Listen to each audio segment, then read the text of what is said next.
With the rise of generative AI, it became a lot easier to create content. A lot of content.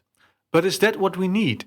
What if, instead of focusing on creating even more, we spend more time cleaning up outdated and irrelevant content?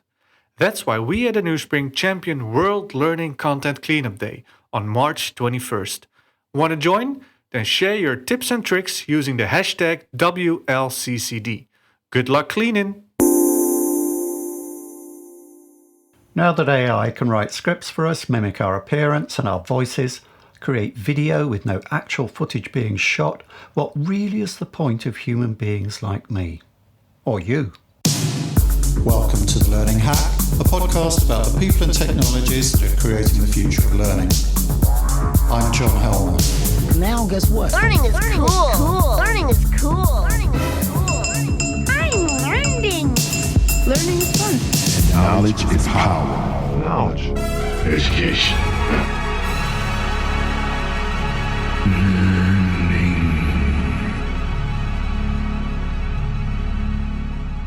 A hornet's nest of controversy and public fear has been stirred up by the latest developments in AI. As human beings who quite sensibly don't 100% trust governments and corporations to look after our future welfare, when this latest wave of automation starts to impact job markets in a big way, which will happen, we worry. Worrying is something that humans do, something machines can't do. What are other things that humans do and machines can't that might mean we still have a role, a value, some usefulness in this future world of work? To explore this question, I invited on the show a learning professional who has always seemed to me quite clear-sighted about this fault line between human and machine. Kate Fitzgerald, head of FACT. Who is he? Hack Facts. Rob Hubbard is founder of LearningAge Solutions, an award-winning provider of digital learning design, development, consultancy and training services in the UK and internationally. LAS is a B Corp with a mission to help organisations realise the full benefits of contemporary learning technologies. Rob is also a keen environmentalist, a judge of the Learning Technologies Awards and chaired the Learning Network for 6 years. We're at a moment when technological advances are highlighting human potentials and frailties in a way that causes us once again to re-evaluate what it is to be human. That's too big a subject to cover in one podcast episode, but it spurred us in this conversation to touch on evolutionary psychology, some important limitations of the human brain, and what exactly Rob means when he talks about human-centered learning.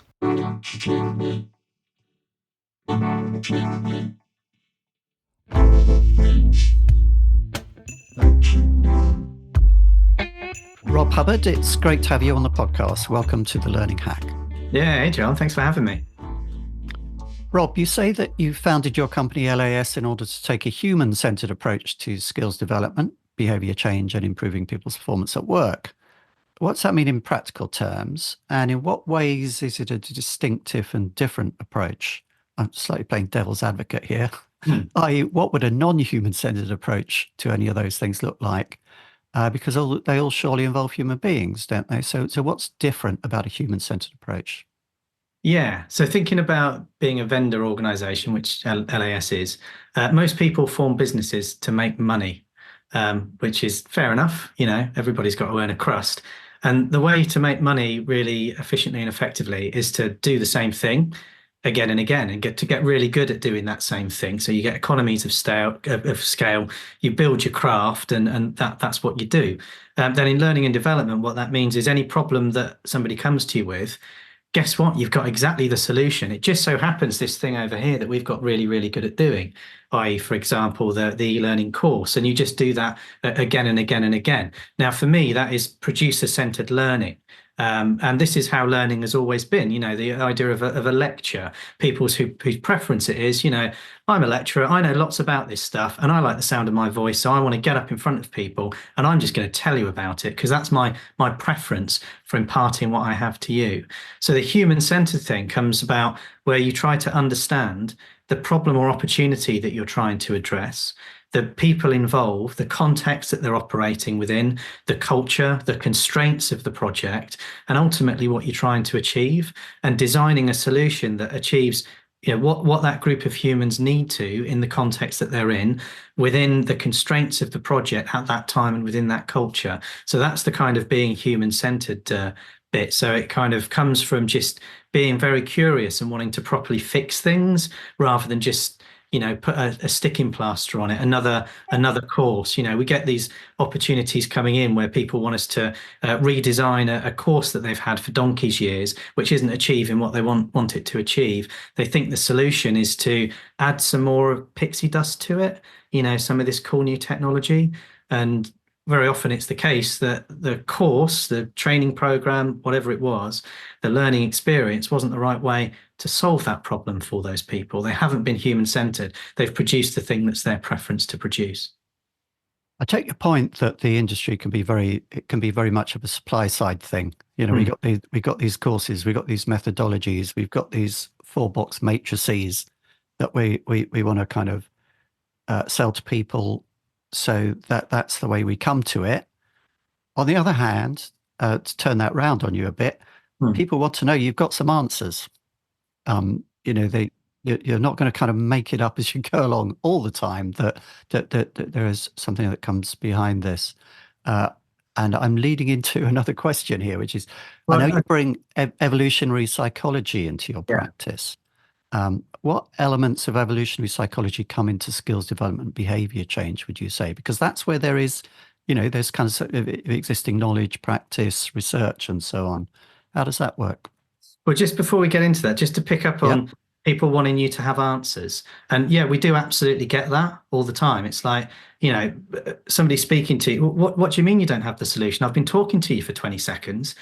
People just wanting, like, just give me an answer now. Just give me an answer now. If the answer was that simple, you wouldn't have the problem. It already would have been solved.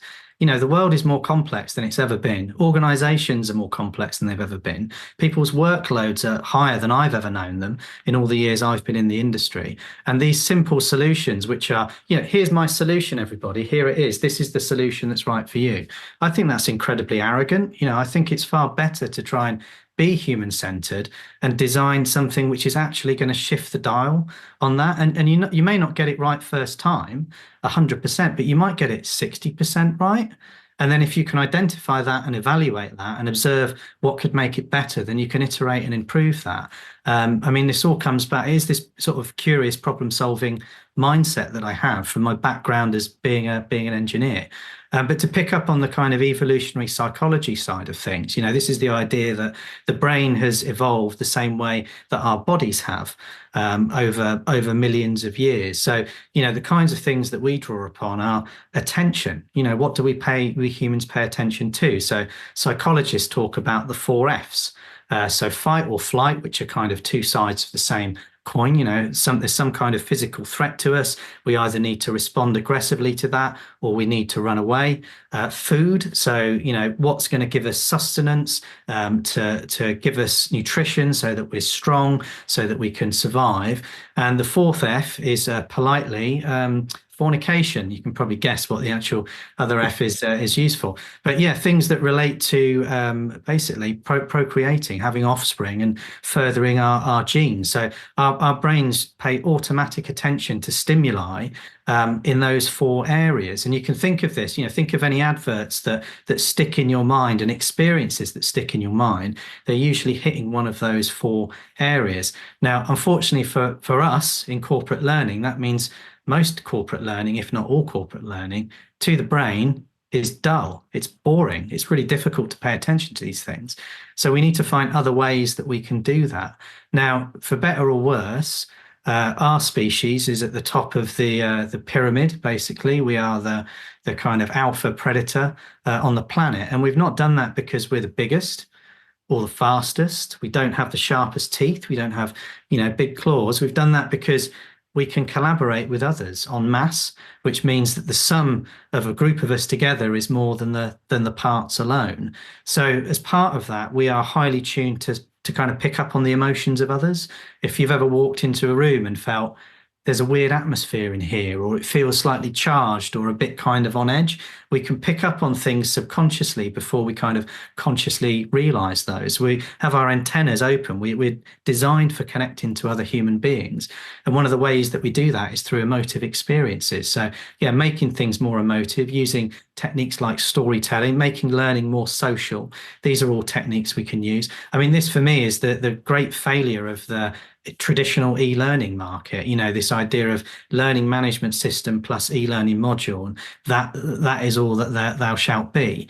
And that is an incredibly lonely, solitary learning experience that removes all of that human connection. And you're trying to teach people stuff that doesn't meet any of those four, the four F's, the things that we pay automatic attention to. So people, but it's been sold, as I said at the start, for the ease of production. This is the solution that's easiest for people to produce. They've got the author tools, they've got the processes. So it's been shoved down people's throats for decades.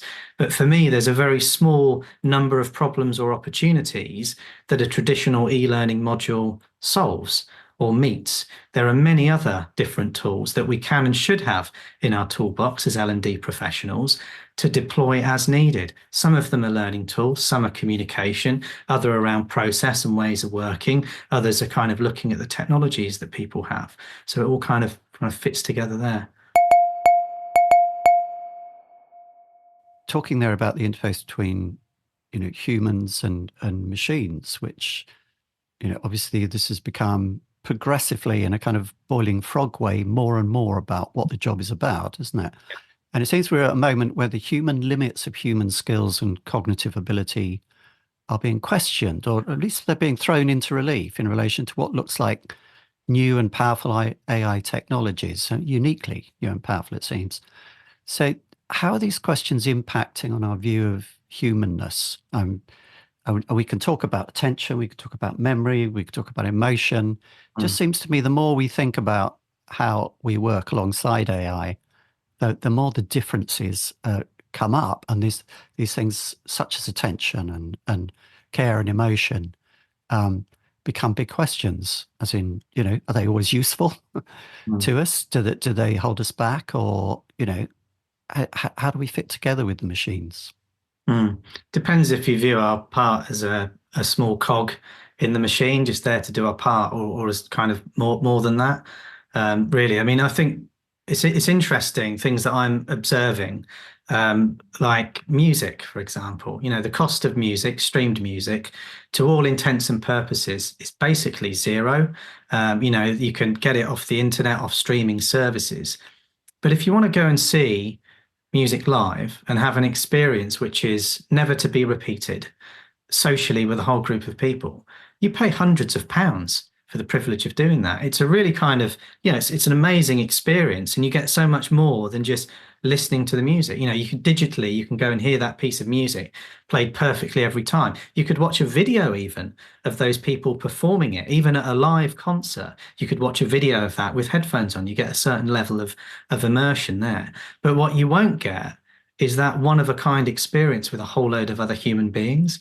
And for me, what you're paying for there is you're paying for imperfection.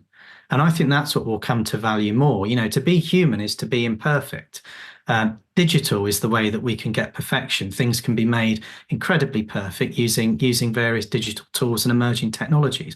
And there's a place for that. And the place for that is the mass market, low cost, out to everybody. And there's value and there's use in that. But I think we'll value more those imperfections that come from a real human being, it'd be like antiques, for example. An awful lot around the value of an antique is its provenance, it's where it came from, it's the story that piece tells you, it's who created that and when and why they did it and the skills they needed and where they were in their life at the point they did that. The same with great pieces of art as well. And I think for anything that we create, that provenance is going to be, actually, I'll take that back. Not anything we create. Some of the things that we create, that provenance is going to be valued even more when AI and computer-generated perfection is available for anybody.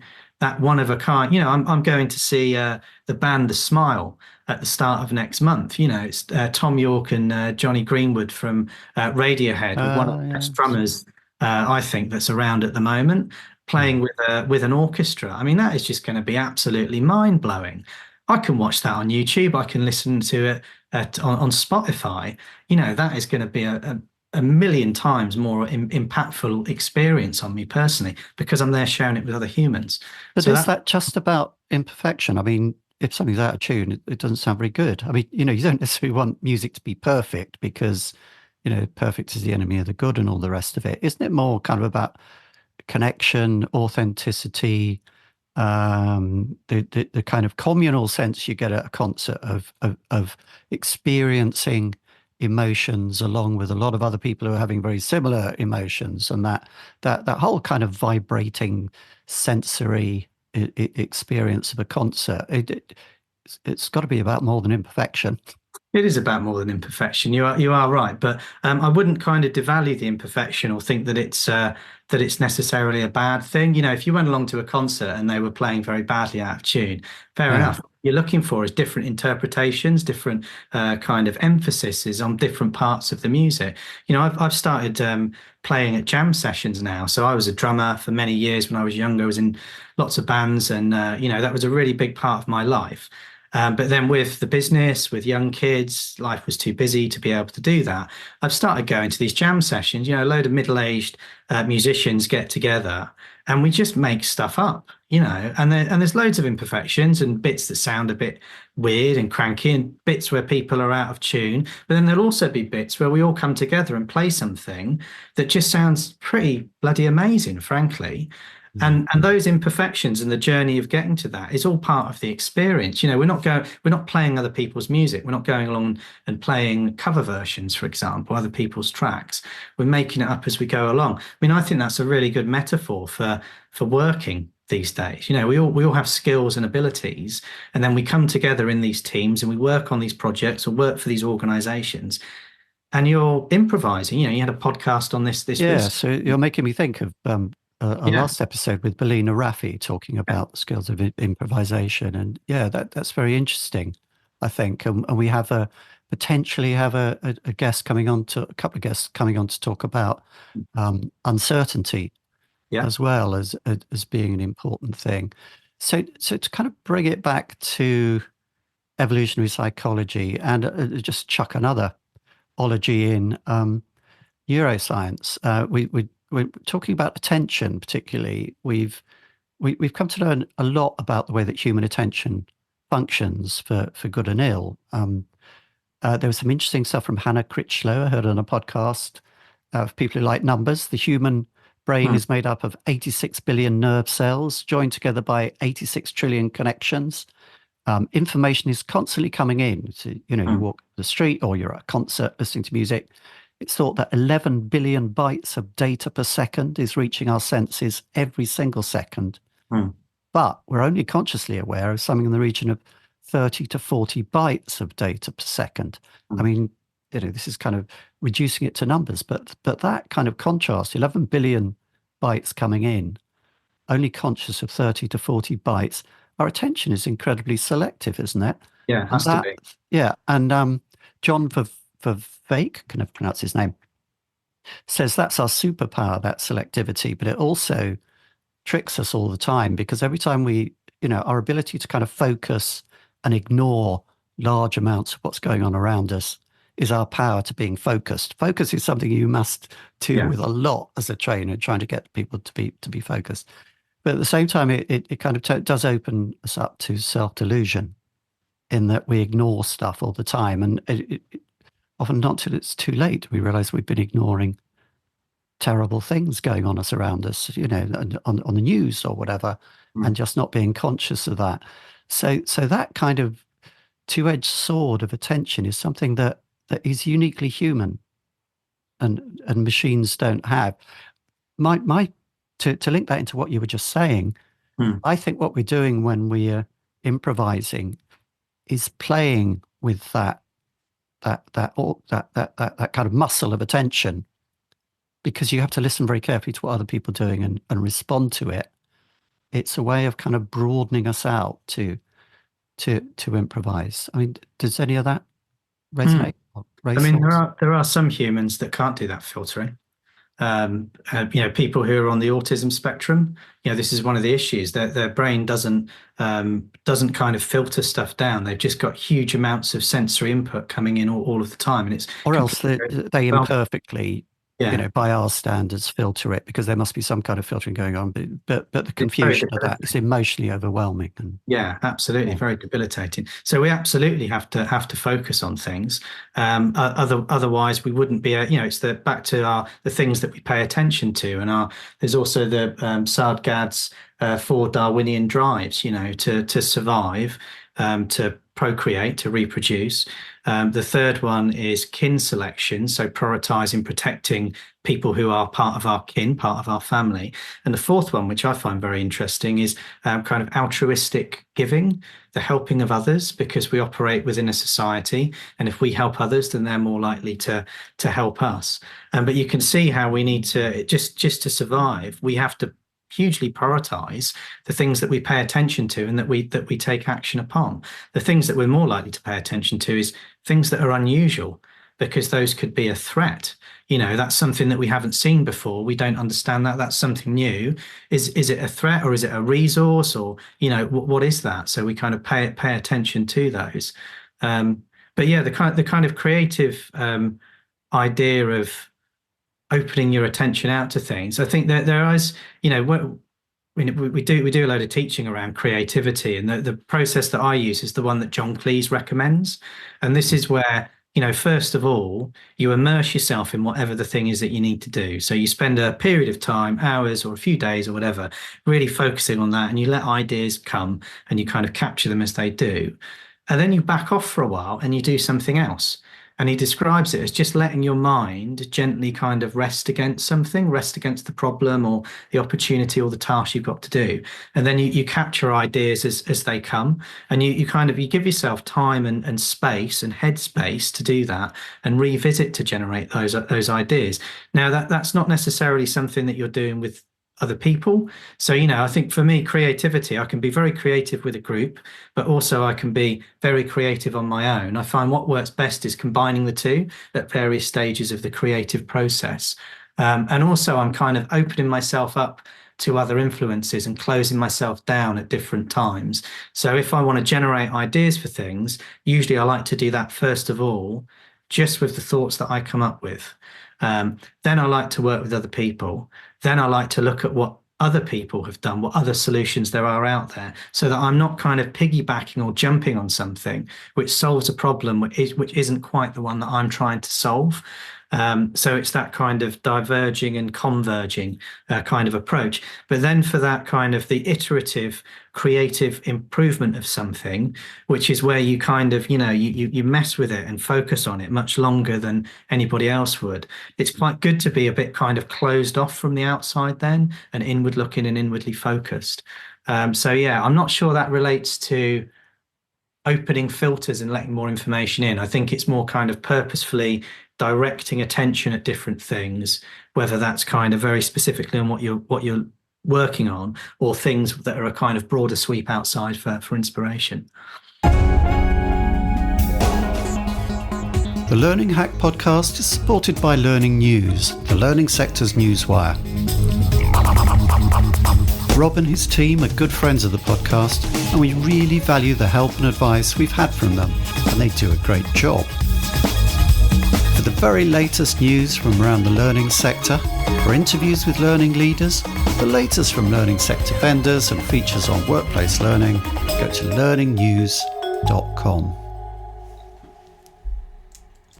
Does mindfulness or meditation come into your practice at all? Because that is all about kind of attention, isn't it? And looking carefully at what your attention is doing, and perhaps it sounded like what you were talking was very much in the same kind of wheelhouse in terms of step back, resting your attention against it without engaging.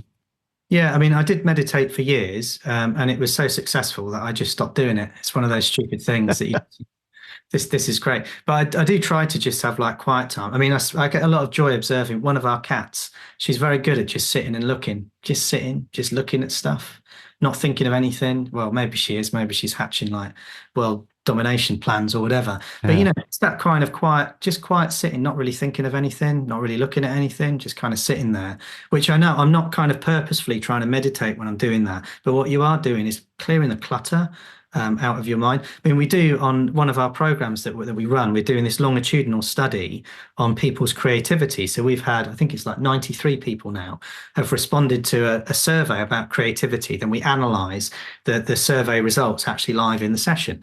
And one of the questions is about when in the day are at your most creative. And the shape is really interesting. So people are most creative early in the morning.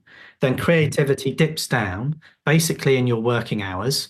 And then when you're back home at the end of the day and you've finished all of your tasks and the kids have gone to bed and you've had dinner or whatever, people's creativity peaks again. And people have said, wow, that's interesting. You're at your least creative when you're at work. And actually, what we think the group thinks it is, it's to do with mental clutter. When you wake up in the morning, you've had a bit of a reset. Your brain isn't full of all those 1,001 things that you need to do and the huge to-do lists and all of that. And ideas will come. That technique I talked about with John Cleese's approach, my best ideas come just as I'm waking up in the morning. If I've really focused on something, I'm working on an idea at the moment, quite often when I'm in the shower, just ideas will just come. My subconscious will just go, and here you go. Yeah, here you go, Rob. You demonstrated to me with your focus for many days and hours that this thing is important. I've been working on this in the background and here's a solution. I go, wow, thanks very much for that, subconscious, or is it my unconscious? I'm never quite sure. Yeah. And literally just note it down. And that process has been so successful for me. Yeah, works really well. Well, isn't that many people have had that experience of kind of working on a problem, thinking about a problem, not getting anywhere. And then just one morning you wake up and it's there. Yeah. It's just kind of as if it is presented to you. And well, that's so interesting, the early kind of those early hours on first waking, because of course you haven't been entirely not present. You've been dreaming. You've been involved in this process of dreaming, which, people, it's still slightly mysterious, but it may have something to do with the brain shunting bits of information about from one filing cabinet to another, if you want to be reductive about it. Yeah. And you come out of this, as you say, with a fresh mind and a lot less distractions.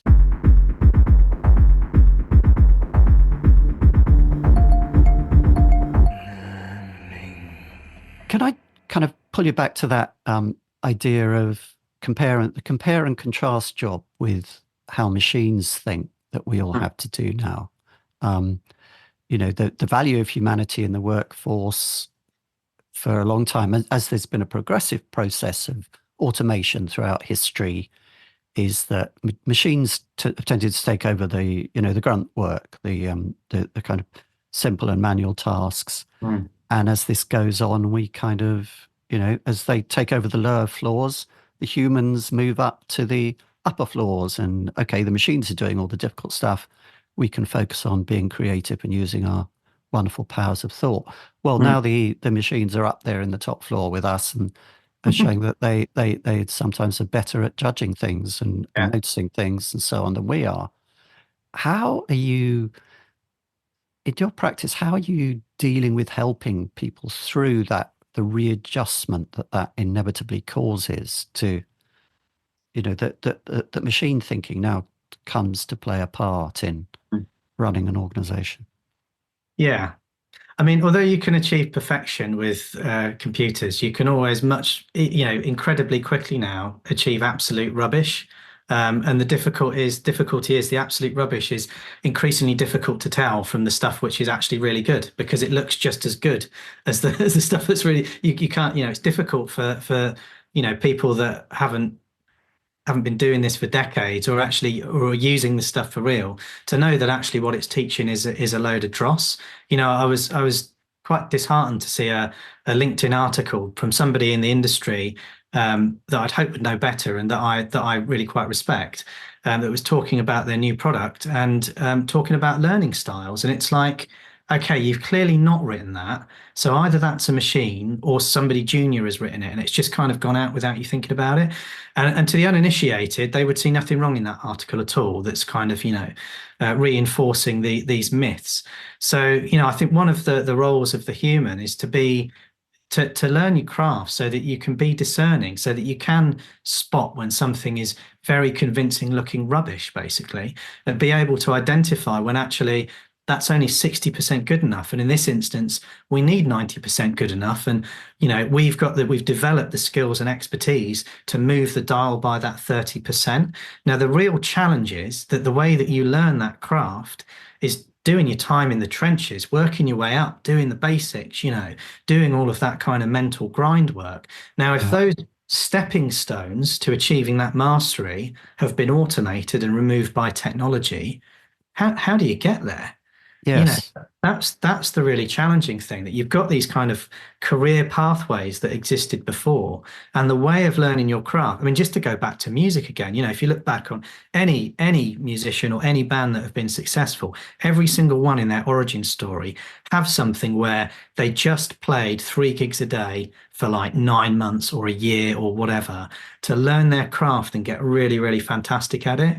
Now with the lack of music venues, and there isn't really a business model in music now, it's so difficult for people to make the money. There isn't that way to kind of learn your craft and get to those, the levels of the Rolling Stones and the Beatles, and, to learn your craft to that extent. And I think we're going to see that in a whole load of different, fields of undertaking, different jobs, different roles. And that is... Yes, it's a worry in law, isn't it? Because there is this thing that one of the things that people do when they're learning their chops in law is that they have to go through do a lot of grunt work, going through a lot of old case law, and prepare a brief for a barrister or whatever based on ploughing through all this stuff. And now it seems that AI can do that for them, and there is a kind of worry that people won't have gone through that stuff. They won't have that kind of back memory or that kind of muscle memory of habit, if you like, to use a contentious term, of having waded through all that stuff in the background of the way that they make judgments. So there is a step that gets missed. So one can see that in a variety of professions and métiers. Yeah, consultancy. Now that we've got these enterprise co-pilot AIs that are coming in that will be private to the enterprise data, that know all of your products and all of your services and can look outside at your competitors and know specifically the stuff that you as an individual have been working on, the documents you write, the emails that you send, the transcripts of the Zoom calls that you're in, all of this stuff. Like, there's a whole load of like mid to low level consultant tasks that just the co-pilot's going to be able to do. I think there's still going to be a need for expert consultants, probably more around human interaction, where you're doing things with other humans in real time. And certainly to provide the human in the loop, to provide that oversight of the things that the machines are doing. But, that's a place where, how do you go from being someone that... How do the experts get to hone their expertise? How do you jump that gap? That's interesting. I think there's kind of two ways of looking at it, I think, which is, one is that one thing I'm always aware of with technology is the more you get to work with it, the more expert you get at using a particular tool, the more you know what its downsides are and where it's going to kind of let you down. And I noticed this with kind of coders and techies of various sorts, musicians about their instruments. It's your awareness of the kind of shortcomings of technology which allow you to use it effectively. So as we start to work with ChatGPT and generative AI and so on as an everyday co-pilot type of thing, we're starting to get that sense of where it lets you down. I use it a lot. I think I mentioned before we start to turn the tape on that I've had an experience recently where I realized ChatGPT was gaslighting me, giving me a load of stuff that was, completely wrong. Having in the first iteration of the dialogue given me completely reliable, good information. It will suddenly turn on sixpence. Now that I know it'll do that, that builds up your hoard of experience about how to use the tool. So one way of looking at this is that we learn how to use the tools, we learn what their shortcomings are, and that kind of safeguards us. We're still in control, in a sense. A big anxiety is like the one with self-driving cars, is that the self-driving, the autonomous vehicle makes all the decisions, but the humans have to be able to step in to evade an accident. Well, we know that doesn't quite work, because if you're not involved in the process of driving the thing, you're relaxed, you're lying back, you're reading a book, suddenly the car veers towards running somebody over. In a split second, you're not in the kind of active mode of control to be able to head that off. And I think that's where a lot of the worries come with that. Where would you fall on? Yeah, your example of being gaslighted by ChatGPT, you were fortunate in that you had the experience and expertise to recognize when it started doing that. But for people that are less experienced, they're not going to know when that happens. So you're going to get stuff put out very convincingly that looks, this is one of my issues with the fetishization of data.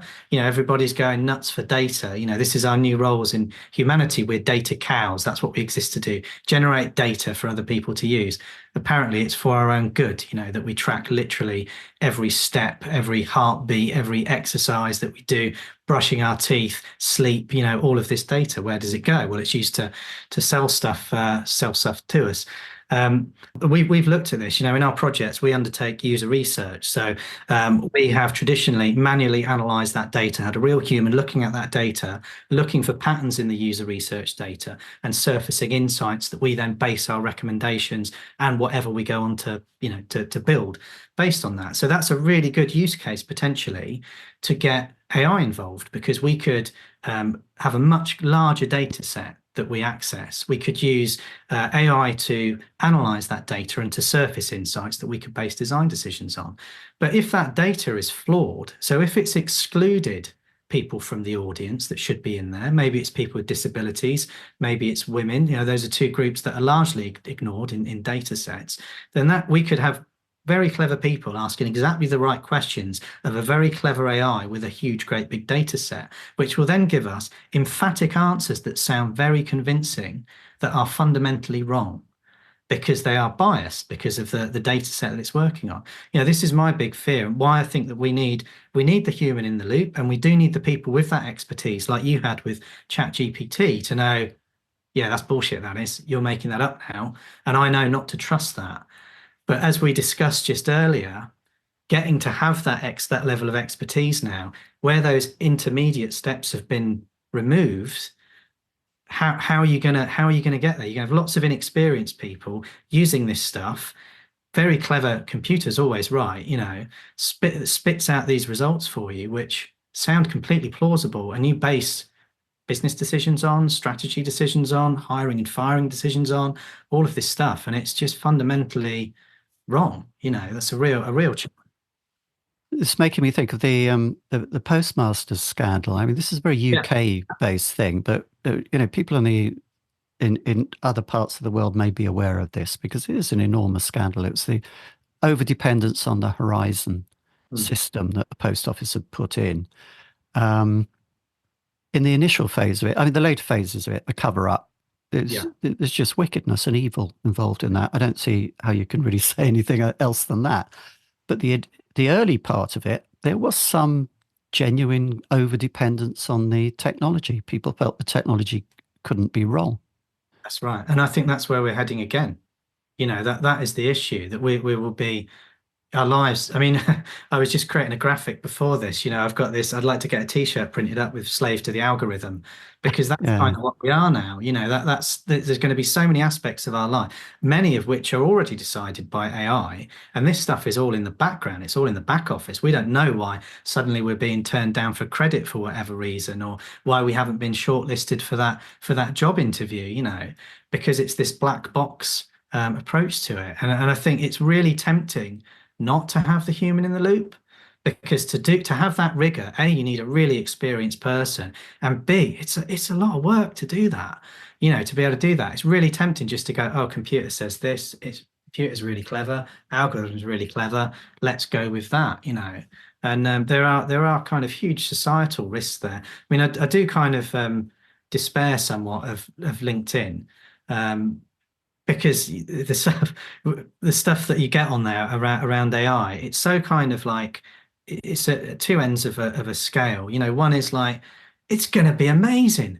come one, come all. What are your reservations about? Ethics, smethics, this is the brave new world, everybody. Jump right in. Say the people who are selling AI products and services, and then at the other end of the scale, you've got oh my God, it's going to eat my job, your job. It's the end of the world as we know it. I've seen the Matrix. I know how this ends, and of course it's not. It's kind of somewhere in between. And Yeah. it's for us all to choose and make judgments on where on that scale we end up. Some people will be trying to push it up to one end of the scale where it's, as we said, digital, high volume, low cost, high profit, very little human contact, highly automated, because that makes the maximum amount of money for an organization or for an individual.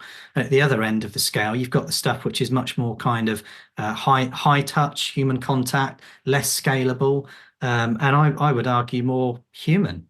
Basically, there's attractions to them both. I'm not saying either end of the scale is inherently wrong, but I think we need to be careful and purposeful about where we use which approach, and how kind of, experience with GPs now.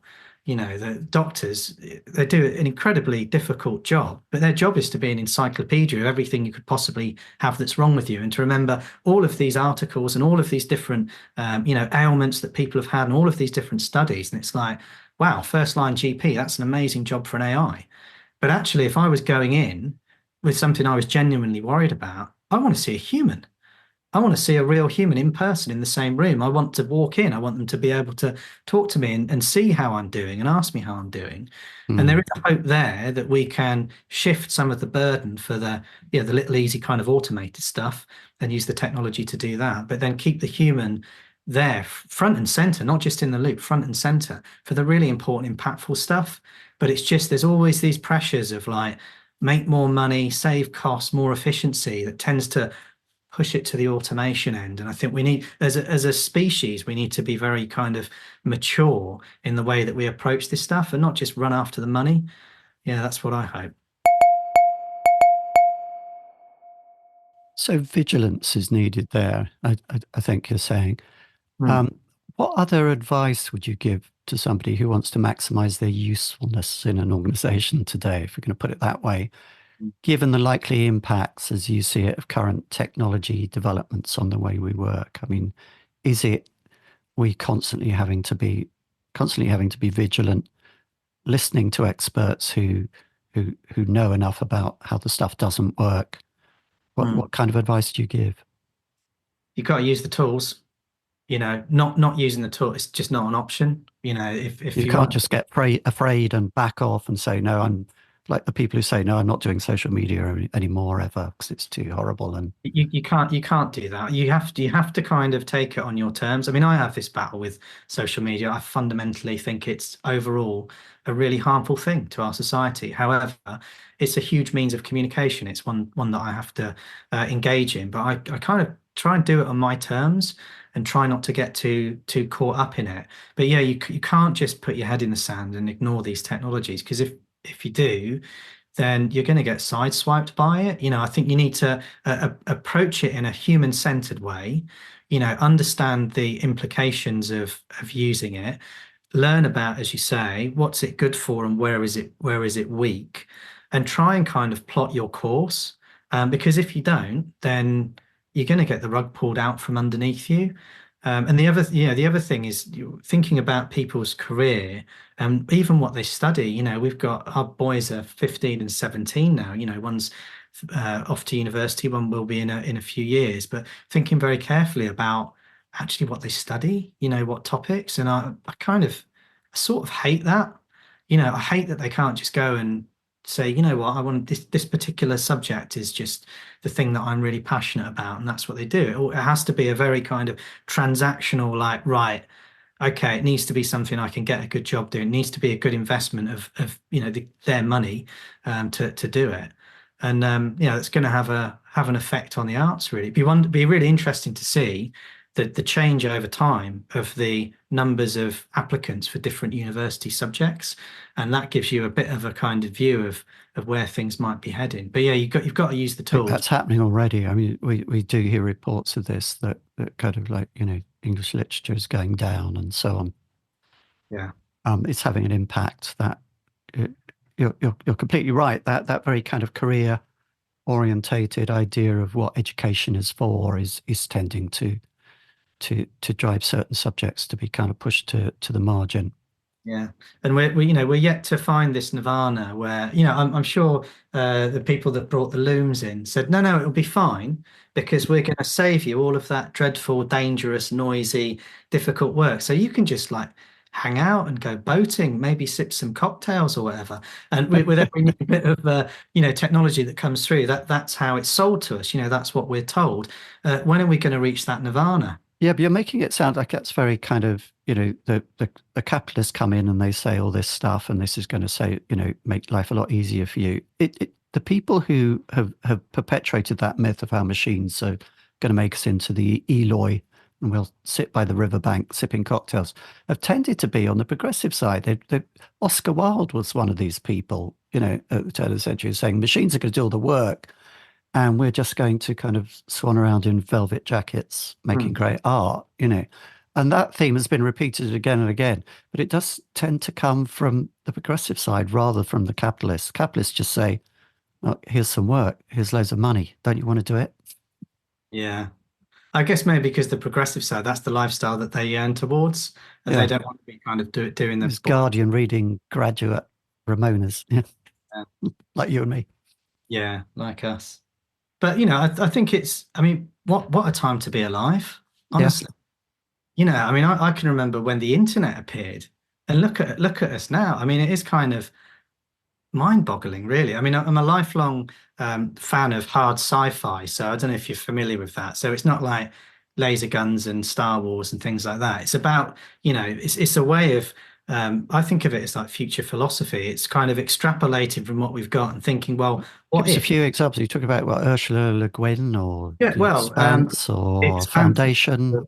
Yeah, The Expanse is a great one. I'm just rewatching the series at the moment. But looking at how we colonized various colonized countries around the world and how we kind of expanded, and then extrapolating that out into space with all of the kind of the kind of political pressures that there are and the resource pressures and all of these things really kind of fascinating. So like watching this our version of reality now, which essentially is like it's like an episode of Black Mirror. It's like this has all been written by Charlie Brooker. He must be wondering what on earth he's going to spend his time doing next. But with all of this stuff that's going on, there's loads of opportunities to make things better. I kind of I studied 30 years ago sustainability. I learned about wind farms and wave power and biomass and nuclear and all of this good stuff. And in those 30 years, we've only got more and more solutions, more and more things we can do to make the world better for everybody. They exist, they're there, and that I think is incredibly kind of, that makes me feel optimistic. And now that people are kind of standing up, you've got movements like B Corp, we're a B Corp, there's like how many thousand of us worldwide, a lot of companies that, fair enough, there is a load of greenwashing going on, but there's only so long you can keep just saying the green stuff without doing it before it becomes actually more cost effective to be doing the green sustainable stuff as well, particularly when your customers decide to choose a more kind of low carbon, sustainable product from a different provider than yours. So I kind of see all of these changes coming about. And I do think things are going to get better. I really do. But I think they're going to get worse for a bit first.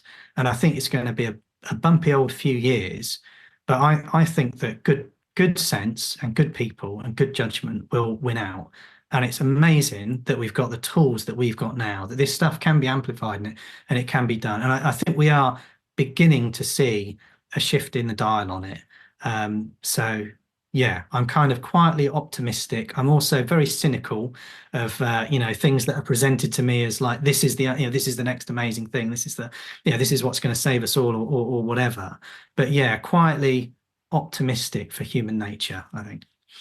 We've spoken there from the employee side of view, as it were, because I asked the question, how should people, what should people be thinking and feeling in order to kind of make them able to function in this situation? From the other side of that question, for people who are working in people functions specifically, if you're kind of in L&D or teaching, training of some kind, or HR, how do you think they should work and plan to maximize their positive impact in this situation and for the people on whose behalf they work? Yeah. So I certainly would not be all about output. Don't be all about the number of training programs that you run or the amount of content you produce or, courses or videos or whatever, because the cost of producing those, not the face-to-face training, but the digital assets, is basically tending to zero. So, don't be all about that. Be all about the analysis, be all about the value add, be all about understanding what's the problem or opportunity that we're trying to address here? Who are the people involved? How does this impact on them? What are the behaviors that we want them to adopt? What might be the blockers to changing behaviors? The kind of the toolbox that learning and development professionals have available to them has suddenly got loads wider and loads more powerful, but they need to think more like L&D consultants. They need to have that curious problem-solving mindset, because if you're all just about production, guess what? The tools are going to be doing that really quickly. And that's great, because you don't have to spend your time doing that now. You can be genuinely solving the challenges, helping your organization deliver on its strategy and meet its goals, and demonstrating that you're doing that. And that, this is the change that people like, Laura Overton's been talking about for, what is it, probably 20 years now? Yeah. And it's needed more now than ever. It really is. And it can feel like a big step for internal L&D teams to take, but you can take smaller steps to get you there.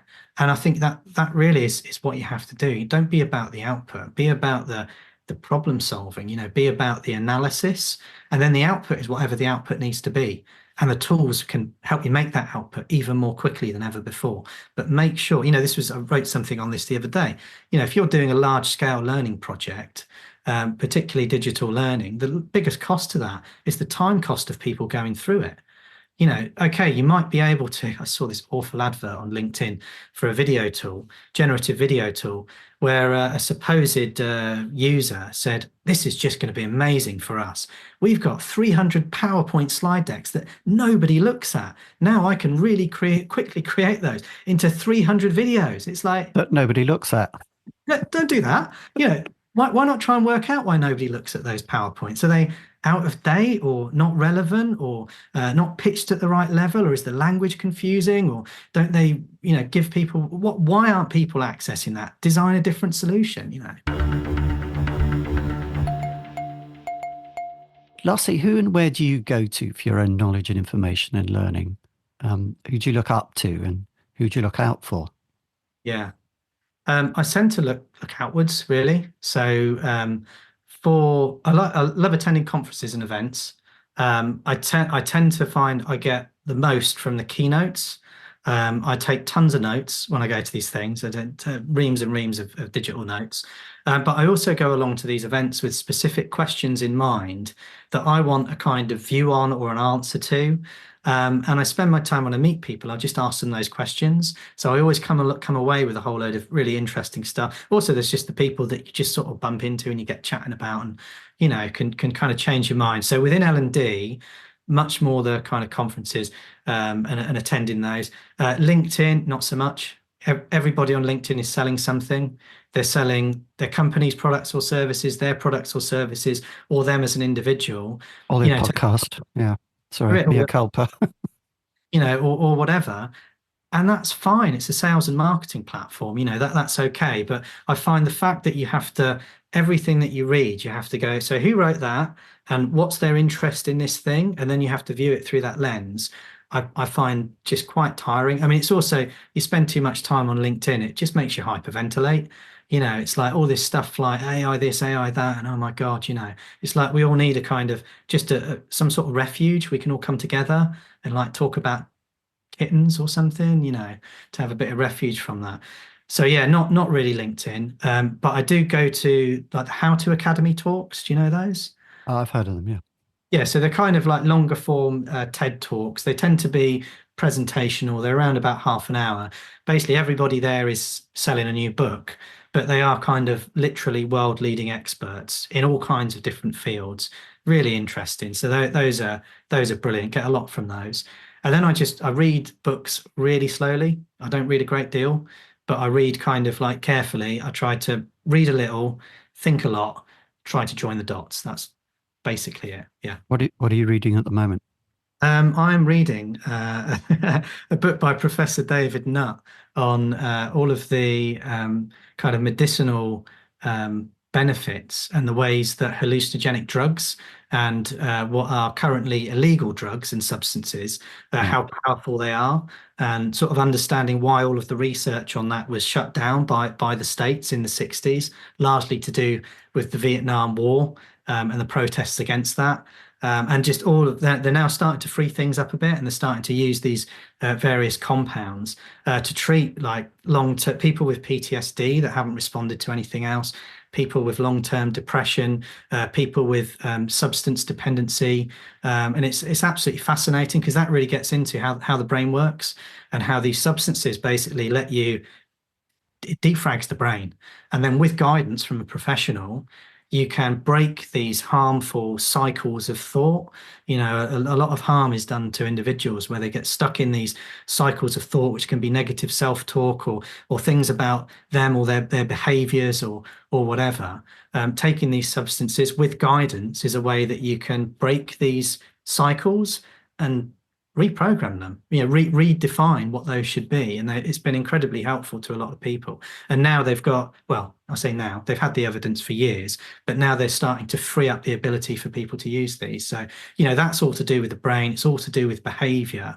And I get an awful lot from reading around our subject and kind of taking things in from there rather than like just going L&D, you know.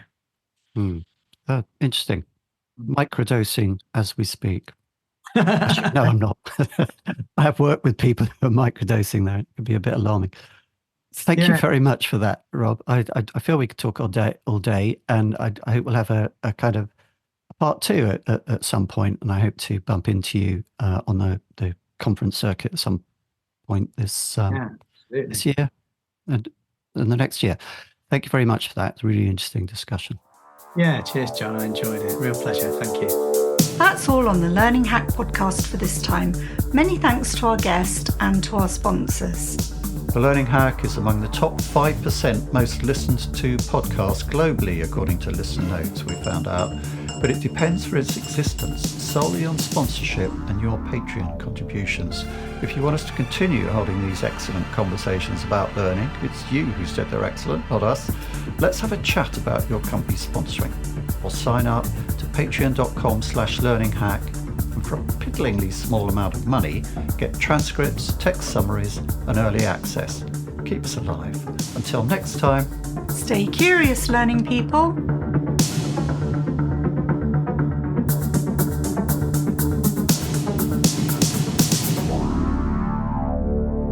Now I finally get it.